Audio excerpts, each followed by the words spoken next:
biz qayerga ketyapmiz hozir? Qirg'iziston chegarasiga mana. Qirg'izistonga ham yo'q, Makkaga o'rgani ketyapmizmi? Og'a, assalomu alaykum. Bu yerda ham chegara bormi Qirg'izistonga? Qanaqa ketyapti?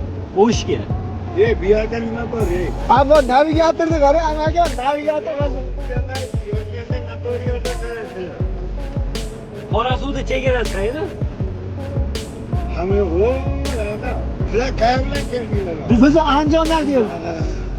45 postdan machaqa pulingsizlar. Ha, Navigator bilan kelyapmiz. Ha, unga ishonmang. Voy, haydamaydilar. Yo, do'stlik chegarani bilamiz. Faqat boshqa chegaradan o'tmoqchimiz. Qorasuvdanmi, Joloboddanmi o'tmoqchilik, men navigatorni Qorasuv deb o'ylabmiz. Ammo bitta saodatda. Qorasuvda bor. hozir qaytaylik Makka opaga. Bitta yo'q. Makkaga o'rgani kelyapmiz, bitta. Kelyapti, o'shandan so'ramadinglar, qanday kelgan?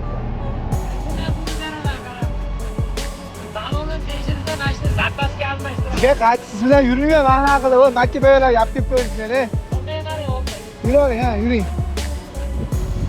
Hop.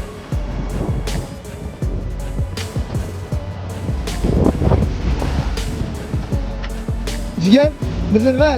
Tamoshlikni o'tkazishmadingmi sen?